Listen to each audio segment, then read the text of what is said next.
can I just say one thing firstly? I love the name Eat Sleep Boxing Repeat. Welcome back to ESBR Boxing's YouTube channel. Delighted to be joined by Sam Gilley on the channel once again. The Magic Man. How are things, mate? You keeping well? Yeah, all good, mate. You?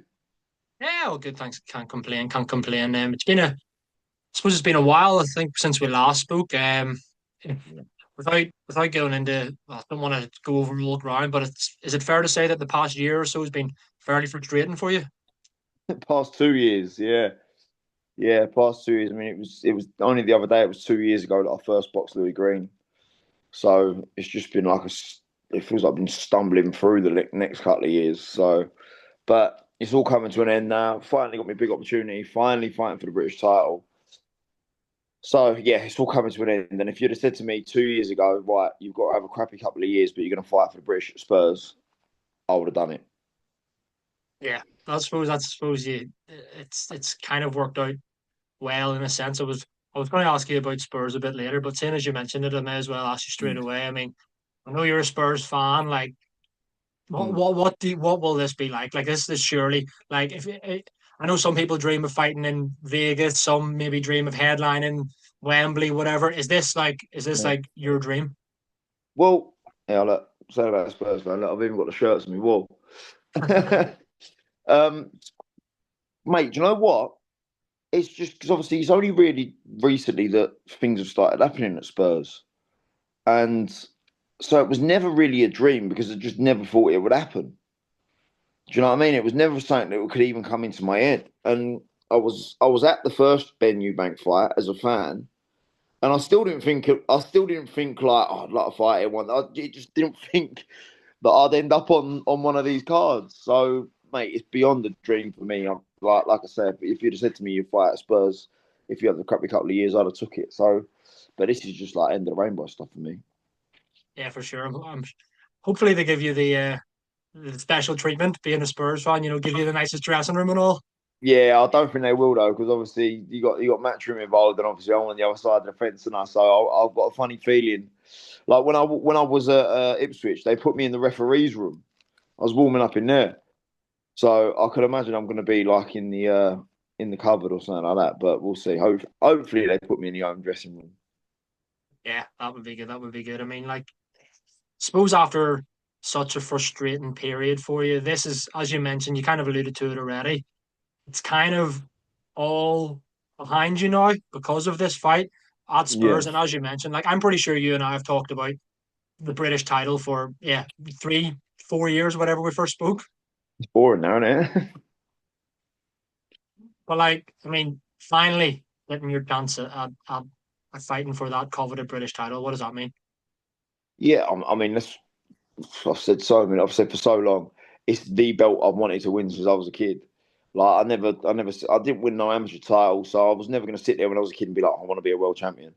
For me, I set myself a realistic goal of like my world title would be a British title, and like now that that's obviously very much achievable, now obviously the end goal is a world title, but like it's just to complete like win the British.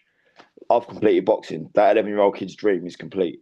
So, like, do you know what I mean? Whatever happens after that's a bonus for me. That's how much it means. So, yeah, win that, and then we can reevaluate the targets and stuff like that. But I owe that little 11-year-old kid a British title. So, yeah, very important. Yeah, stuff of dreams for sure. For sure. We'll come on to the fight itself in a wee second, but obviously the stage we mentioned Spurs, the fact that it's Eubank Benn 2 stadium fight. I know the fight didn't go how you wanted it to, and the whole thing really didn't play out how you would have wanted. But do you think that fighting at Ipswich and at Portman Road in a stadium, okay, albeit nothing on the scale of Spurs, will have actually helped for this? Yeah, yeah. That's do you know what? Things happen like that in my career. Like it's a proper little eye opener. Because Martin Bowers said to me, Denzel Bentley's coach, we've done a bit of sparring and went to the cafe and went, mate, just prepare yourself because it is different fighting at a stadium. And I sort of looked at him just to go like, "Oh, yeah, no, I'll be all right." And next thing you know, I'm walking out in the rain under an umbrella. I'm soaking wet. I'm freezing cold. I'm like, there's no one there, and it was an eye opener. And I took my eye off the ball, and that's like the knock-on effect of that means I'm not going to do that on November 15th. And well, the way the weather is now, it probably will rain on November 15th. So like I've had the experience already, so that's gearing me up for whatever happens on at Tottenham. Yeah, for sure, for sure. Again, going back to the event itself, we may as well come on to the fight now. You're up against Ishmael Davis, of course. He had lost three on the spin. Obviously, I think he came back to it with a 6 round victory there. The last time we saw him on a big show Yeah, was against Kevin Ajarko in my hometown of Belfast. What do yeah, you make of him? Do you know a whole lot about him? yeah, mate. Listen, I've spoke to him. Nice geezer. Just mate, a throwback fighter. Like take any opportunity he can. Like he's going in there. Yes, all right. He might become not short, but he's always in exciting fights.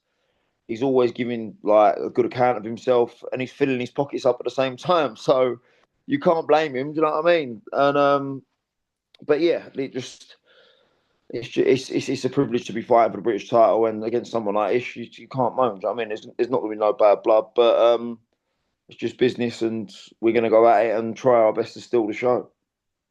Is he someone you've been familiar with on the scene? Like, have you shared rounds or anything before? No, no, I've never even met him. Never even met him. Ah, fair enough. Fair enough. Did you watch his? I'm not expecting. Well, maybe you have. You probably have watched his 6 rounder against last earlier in October. But have you have you seen? What did you make of his performances against the likes of Kevin Ajarko, Boachuk, Josh Kelly? I know this is poor for me, but I still ain't watched the Jago fight. I've watched like the first 3 rounds when I was in the gym just after the fight got made.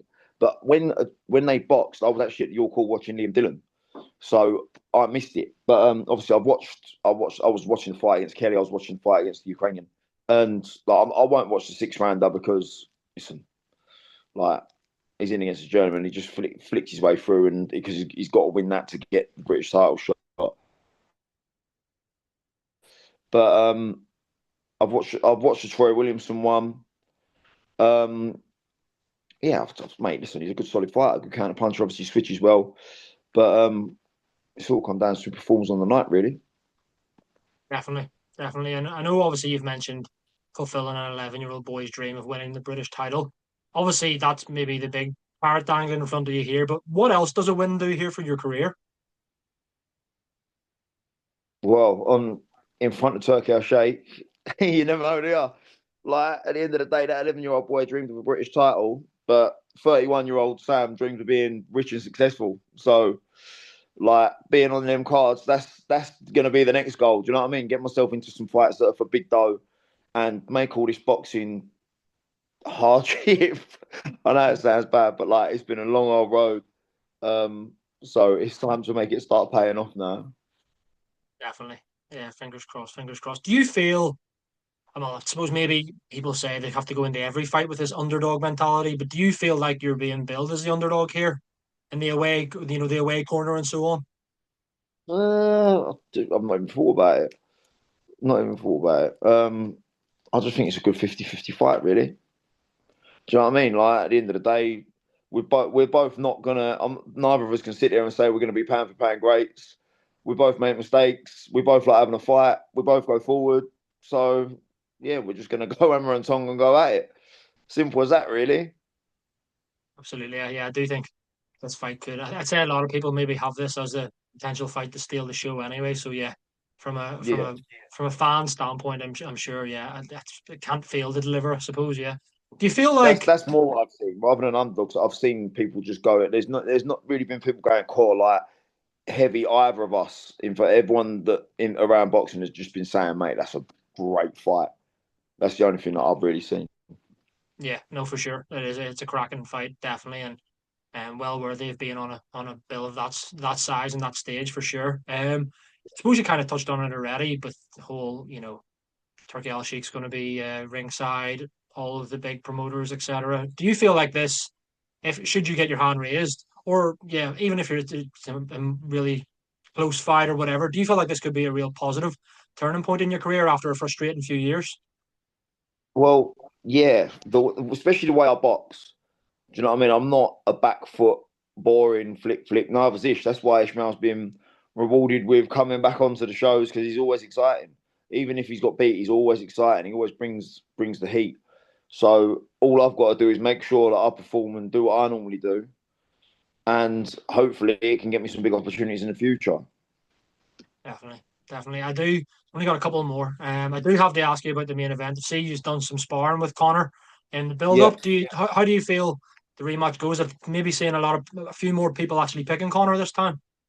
Yeah, no. The only listen, if I want Connor to win, but I think Chris bringing in Bomac and actually I feel like not taking Connor lightly this time is going to be a little bit of a difference. I mean, the best version of Chris was when he had Bomac in his corner for the rematch against Smith. But I want Connor to win, but I think it's going to be hard work. Do you think the size is even more considerable than people thought? Because I don't know about you, but I remember seeing them in the ring. As soon as the bell went the first time, like I obviously knew Eubank was a whole lot bigger, but you saw him in the ring and you're like, wow, he looks like way bigger. After 3 rounds, Chris looked tired, and he still managed to dog in and win the fight. Do you know what I mean? So I think him taking Connor, not taking him lightly, I think he's going to pay a little bit. Like obviously he's brought Bomac in, so yeah, I'm edging towards Chris. Do you think that?